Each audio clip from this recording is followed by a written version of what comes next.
Anda adalah seorang guru di suatu sekolah negeri di Kabupaten Y.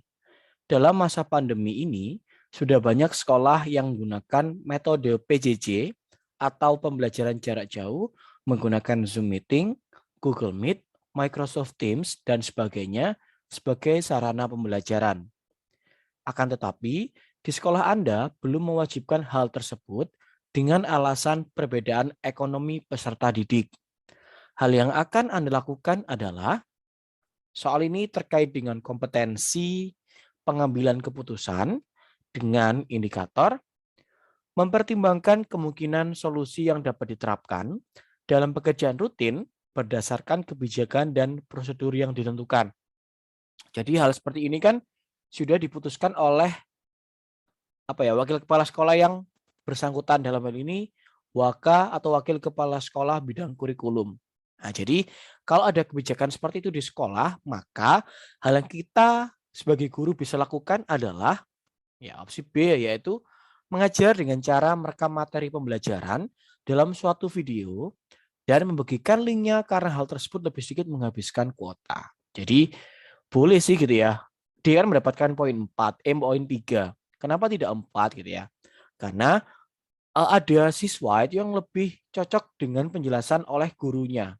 Jadi sebagai bentuk tanggung jawab kita juga ya dalam mengajar, tidak hanya asal mencomot video dari YouTube. Jadi ada kerja juga kita yang bisa kita lakukan, yaitu dengan membuat video, kemudian kita upload video tersebut ke dalam YouTube. Nah, kita kemudian bagi linknya. Itu lebih sedikit menghabiskan video daripada kita mengajar secara langsung lewat semacam Zoom, Google Meet, dan sebagainya.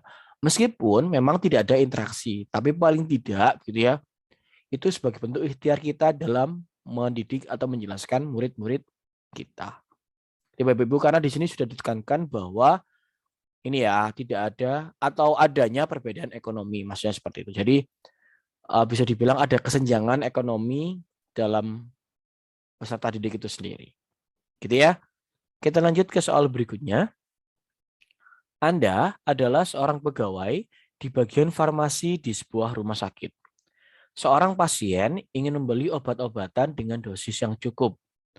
Untuk membeli obat tersebut harus menggunakan resep dokter karena bisa membahayakan kesehatan. Dalam membeli obat tersebut, ternyata orang tersebut tidak membawa resep dokter dengan alasan resepnya hilang. Ia berujar sangat membutuhkan obat tersebut karena saudaranya dalam keadaan darurat.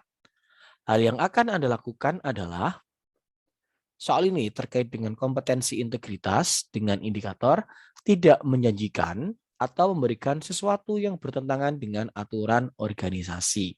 Jadi, karena di sini sudah dijelaskan bahwa obat ini cukup berbahaya jika tanpa adanya resep dokter gitu ya, karena bisa disalahgunakan, maka sebagai seorang pegawai yang taat dengan aturan tersebut, maka kita tetap tidak akan memberikan obat tersebut karena dosis yang cukup tinggi dan membahayakan. Jadi jawaban yang tepat adalah opsi C.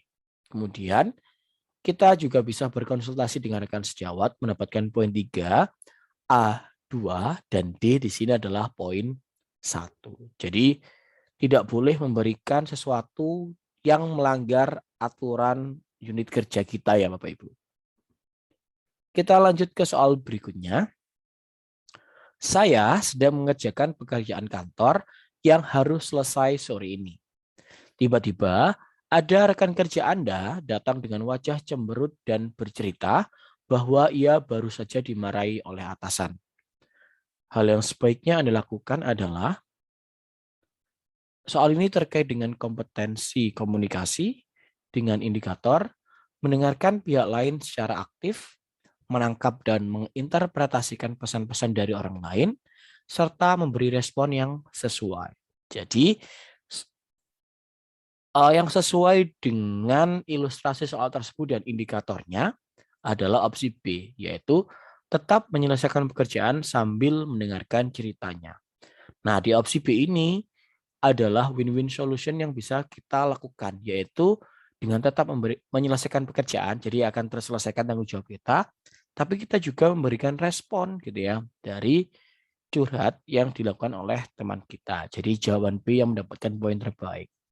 Nah, kalau opsi C ini mendapatkan poin 3, D 2, dan A adalah 1. Oke, Bapak Ibu, semoga penjelasan yang saya berikan mudah dipahami dan bermanfaat. Terima kasih.